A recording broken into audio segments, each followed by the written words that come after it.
Welcome back, criminophiles, to another episode of Homicide Cases. I'm your host, Misfit.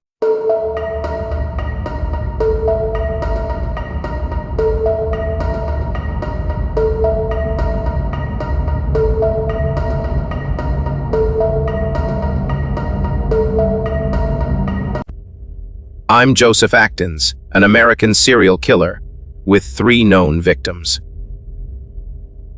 Forensic and socio-legal analysis of the Joseph Atkins case, a study in intergenerational trauma, combat-induced psychopathology, and capital punishment.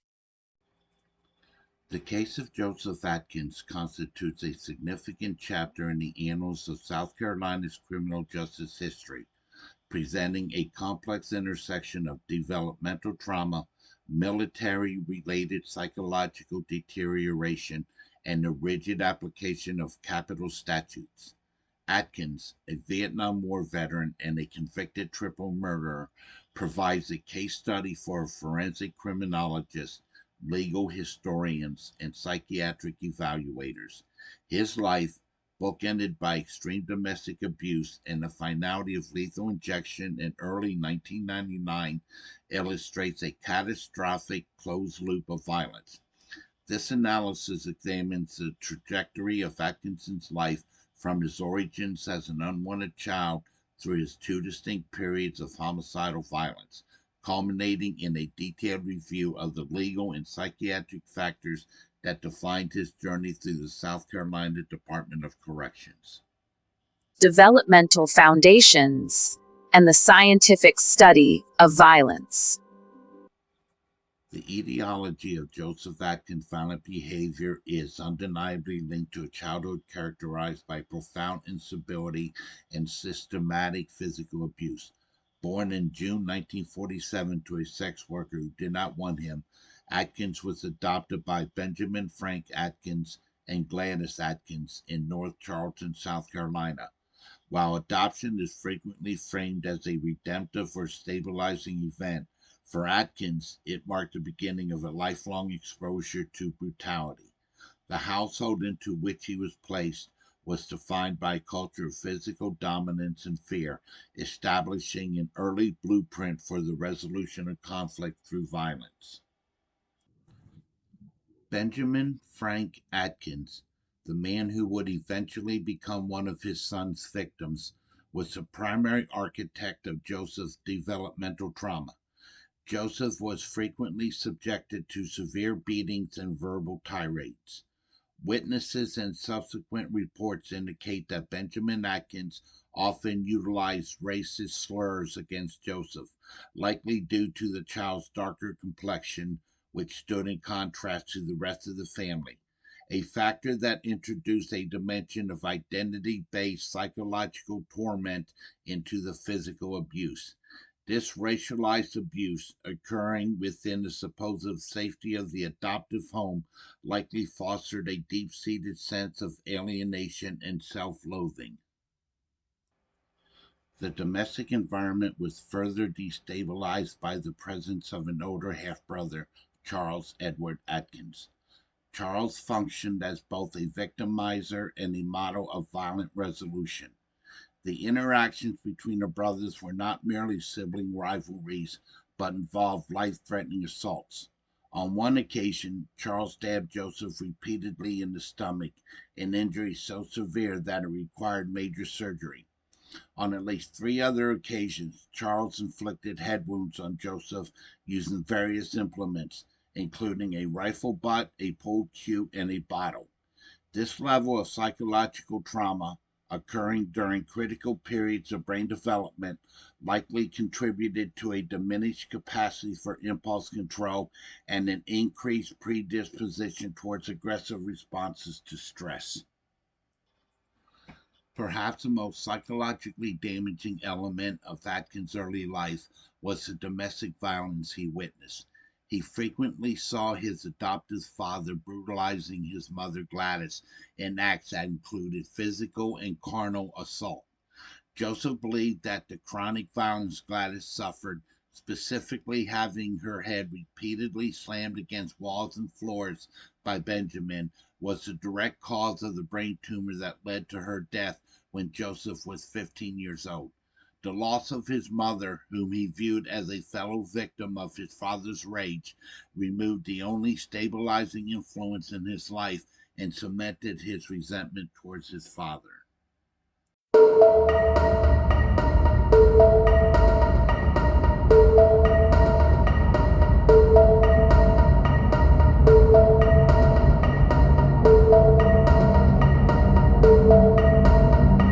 Military service and the Vietnam Crucible. The psychological fragility established in Atkins' childhood was made worse by his induction into the United States Army during the Vietnam War.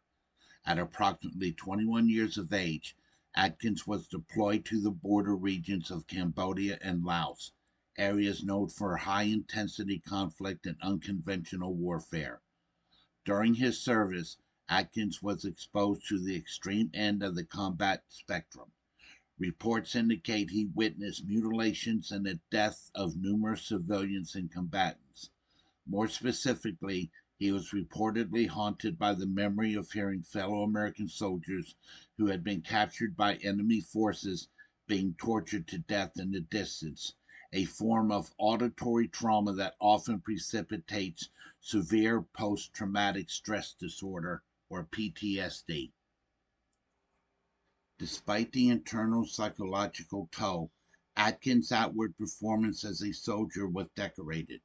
Upon his return to the United States in October 1969, he was awarded several commendations for his service. However, the transition from a high-stress combat environment to the volatile domestic environment of North Charleston proved disastrous. Atkins returned home carrying the weight of both his childhood trauma and his recent wartime experiences. Within 3 months of his discharge, the combination of these stressors, often mediated by heavy alcohol consumption, would lead to his first homicide.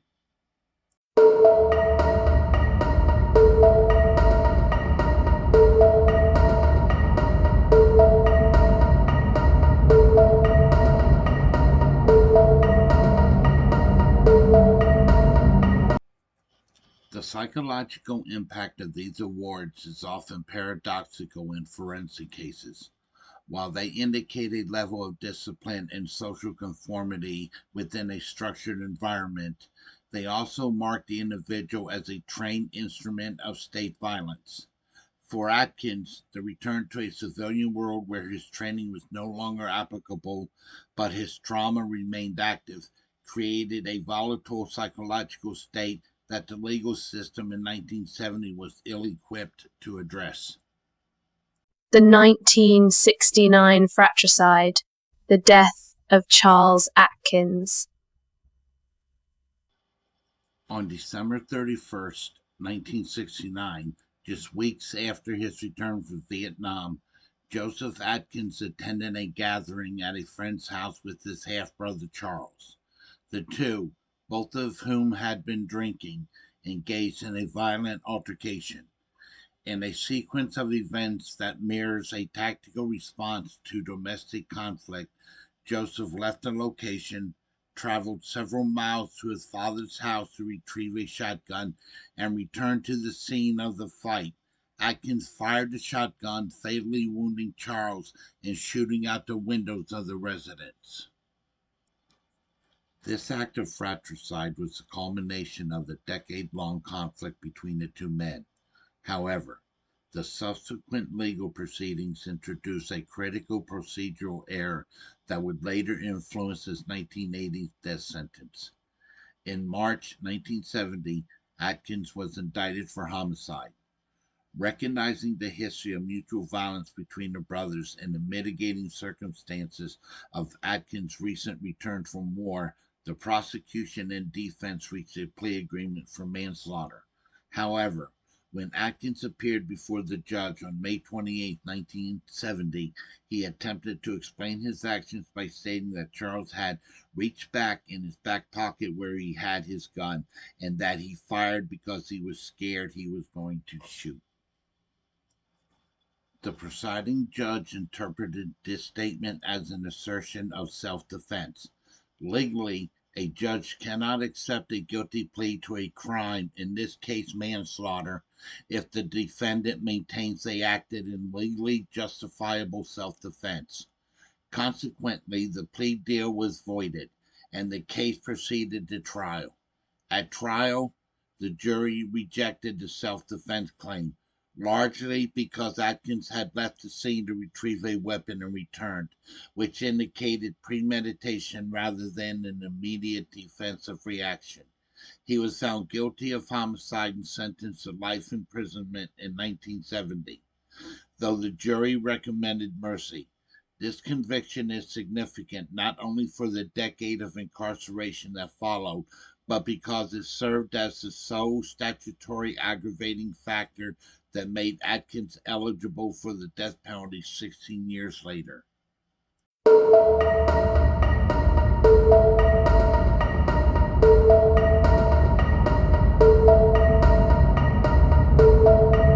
Incarceration, parole, and the cycle of violence.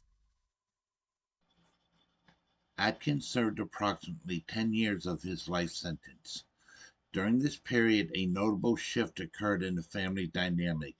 Benjamin Atkins, the man who had systematically abused Joseph throughout his youth, became his son's primary advocate for release.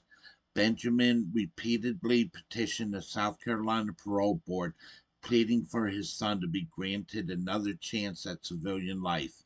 This advocacy is often seen in cases of intergenerational violence as a reparative attempt by the abuser to atone for earlier conduct, or perhaps as a manifestation of the complex trauma bonded attachment between father and son. On March 14, 1980, Atkins was paroled. He returned to North Charleston to live in a duplex owned by his father.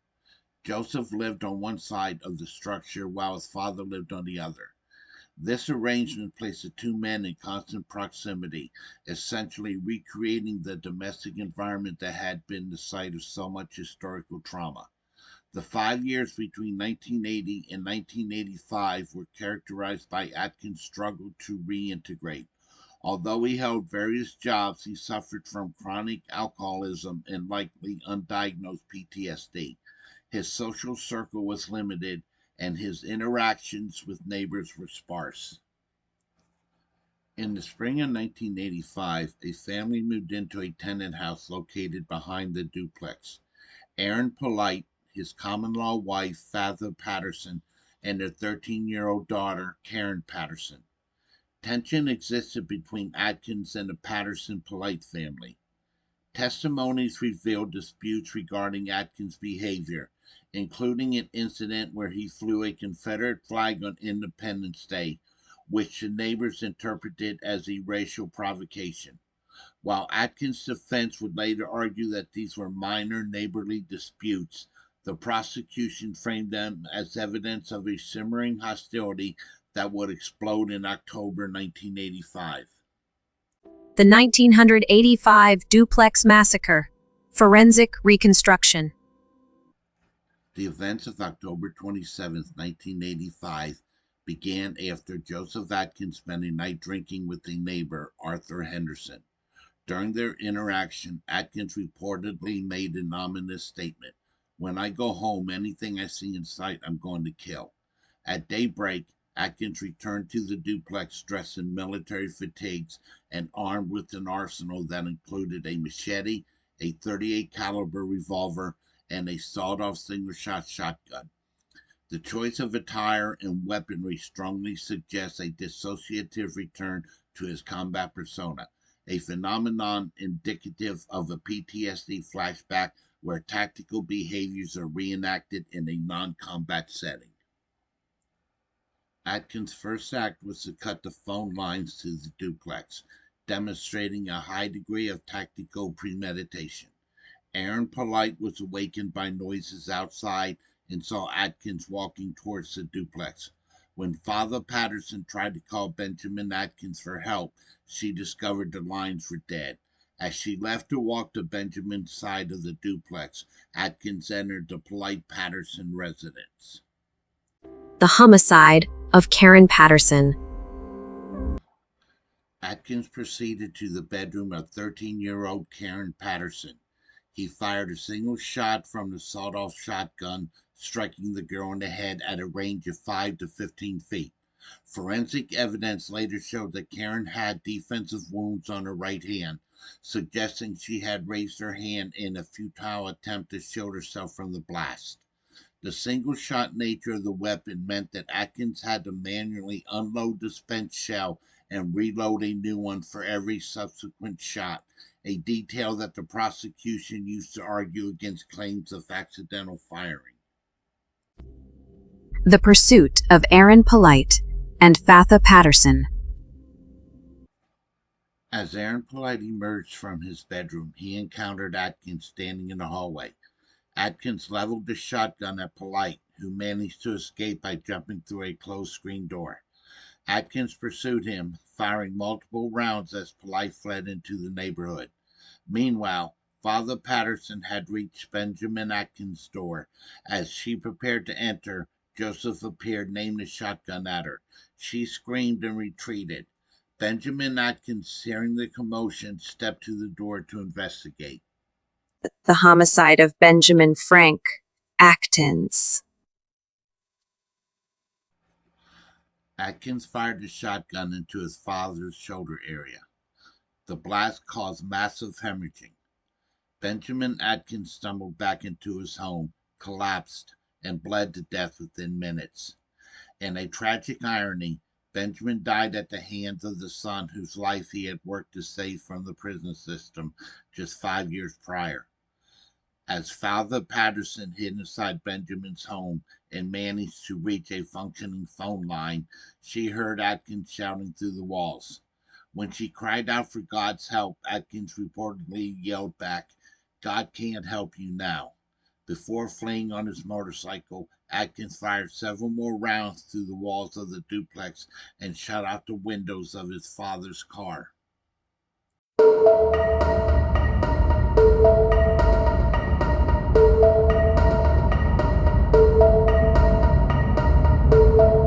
Legal proceedings and judicial review. The legal proceedings following the 1985 homicides were protracted and characterized by multiple appeals and a full resentencing phase. In January 1986, Atkins was indicted on 2 counts of homicide, 2 counts of assault with intent to kill, first-degree burglary, and 2 counts of unlawful possession of a weapon.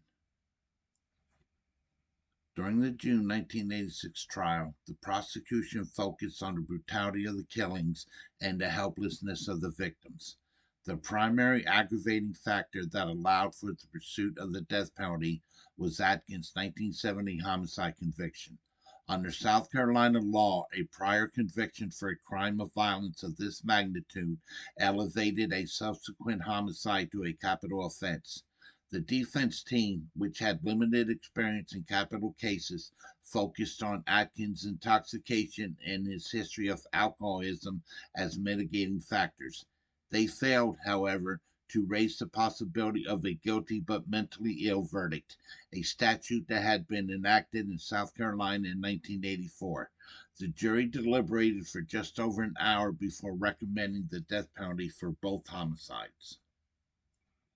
In 1987, the South Carolina Supreme Court affirmed Atkins' convictions but reversed the death sentence due to a technicality regarding the jury instructions. The case was remanded for a new sentencing hearing. The 1988 resentencing trial was essentially a repeat of the penalty phase. Atkins attempted to attack his 1970 conviction, arguing that it was a result of ineffective counsel. The court refused to allow this collateral attack, ruling that the resentencing hearing was not the appropriate forum to litigate a 20-year-old case. During this phase, the jury raised a critical question regarding parole eligibility. In 1988, South Carolina did not have a life without parole option for all capital cases. The jury asked the judge if they could sentence Atkins to consecutive life terms, which they believed would ensure he remained in prison for at least 40 years. The judge informed them that the decision of concurrent versus consecutive terms was his, and that Atkins would be eligible for parole in 20 years, regardless of the number of life terms. This instruction likely influenced the jury's decision to choose the death penalty as the only certain way to prevent Atkins' eventual release.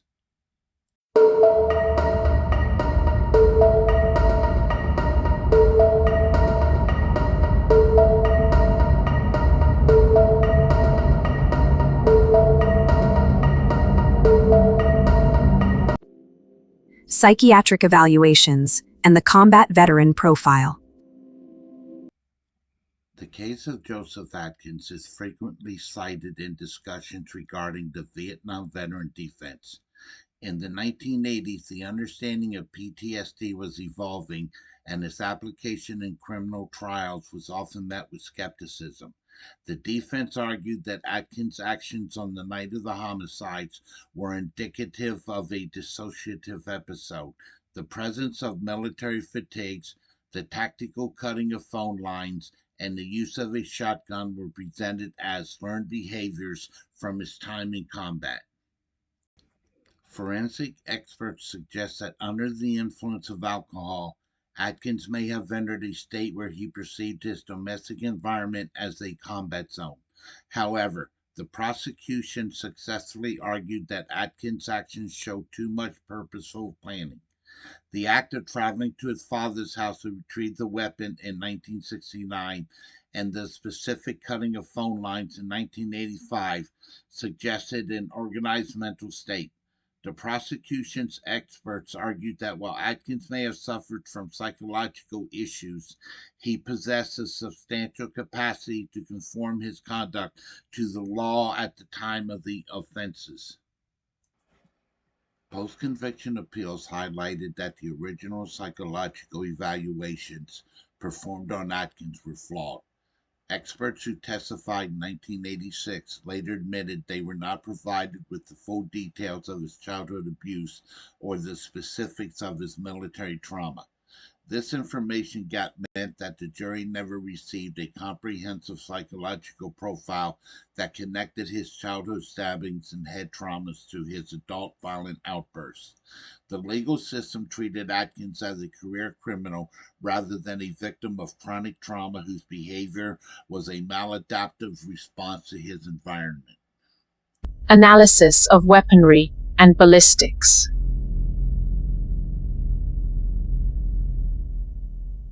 The choice of weapon in both the 1969 and 1985 incidents, a shotgun, provides significant insight into the nature of Atkins' violence. In 1969, he retrieved a standard shotgun to kill his brother. In 1985, he used a sawed-off single-shot shotgun. The modifications to the 1985 weapon, the sawing off of the barrel, indicates a clear intent to create a weapon that was easily concealable yet devastating at close range. Ballistic evidence from the 1985 scene showed that the shotgun was fired from a distance of 5 to 15 feet from Karen Patterson. The use of a single-shot mechanism meant that Atkins had to manually open the breech, extract the spent casing, and insert a fresh shell for every shot fired. This manual reload requirement is crucial in forensic psychology as it introduces a pause between each violent act. For Atkins to kill Karen, chase Aaron, and then kill Benjamin, he had to perform this mechanical task multiple times, which the prosecution argued evidenced a sustained and deliberate homicidal intent rather than a singular, uncontrolled impulse. The 38 caliber revolver found on his person at the time of arrest further suggests a state of combat readiness. Atkins was not merely a drunken man with a gun. He was an armed individual who had prepared multiple layers of weaponry to ensure lethality during his spree. Socio-political implications and capital punishment. The execution of Joseph Atkins must be viewed within the context of South Carolina's aggressive use of capital punishment in the late 1990s. When Atkins was executed in 1999, he was the 22nd person to be put to death since the state resumed executions in 1985. South Carolina was, at the time, one of the most active death penalty states in the nation. The case also intersected with the political climate of the late 1990s. Jim Hodges had recently taken office as governor of South Carolina in January 1999. One of his first major decisions was whether to grant clemency to Atkins. Amnesty International and other human rights organizations launched a significant campaign to stay the execution, citing Atkins' military service and the psychological mitigating factors. Governor Hodges reviewed a videotaped statement from Atkins as part of the clemency petition. In the video, Atkins expressed remorse, stating that he would gladly die if his death would bring back his two victims. Despite this expression of contrition, the governor denied clemency, citing the horrible conduct of the defendant and the innocence of the 13-year-old victim. Joseph Ernest Atkins was executed by lethal injection at the Broad River Correctional Institute in Columbia, South Carolina on January 23, 1999. In the death chamber, Atkins offered no final statement to the witnesses or the public. No relatives attended the execution, highlighting the total fragmentation of his family. Criminological conclusions. The intergenerational loop. The life and death of Joseph Atkins serve as a grim reminder of the long-term consequences of domestic violence and the untreated wounds of war. Atkins was not a serial killer in the traditional sense of a predatory stranger. He was a situational or domestic serial killer whose victims were exclusively those within his immediate social and familial circle. His case helped shape the legal discourse in South Carolina regarding parole eligibility instructions for the juries and the admissibility of psychological trauma in capital sentencing. The most profound insight from the Atkins case is the role of the father, Benjamin Atkins. Benjamin was both the architect of Joseph's early trauma and the primary advocate for his freedom. This creates a cycle of dependency where the victim is tethered to the abuser by both resentment and a desperate need for acceptance. The homicide of Benjamin in 1985 can be seen as the final violent rejection of this toxic dependency. The fact that Benjamin was killed while trying to help a neighbor, an act of altruism, contrasts sharply with his history as a domestic abuser, suggesting that both men were capable of extreme contradictions. Atkins' release in 1980 represents a failure of the risk assessment protocols of the era. The system failed to account for the fact that paroling a violent offender back into the exact environment where his original trauma occurred was a recipe for recidivism. Furthermore, the lack of mandatory PTSD counseling for paroled veterans in the 1980s meant that Atkins was essentially left to self-medicate his trauma with alcohol, which led to the 1985 explosion. The case remains a definitive study in the necessity of integrated mental health and judicial interventions for individuals caught in the crosshairs of developmental abuse and military trauma.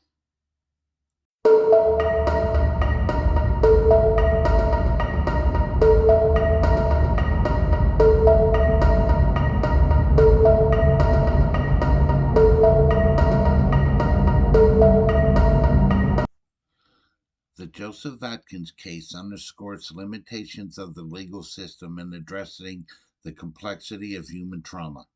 While the state sought justice for the victims, it struggled to navigate the mitigating circumstances that defined the perpetrator's life. The result was a judicial process that satisfied the requirements of the law, but left broader questions about the prevention of such intergenerational tragedies unanswered. The case remains a critical reference point for understanding the impact of environmental and psychological factors on criminal behavior.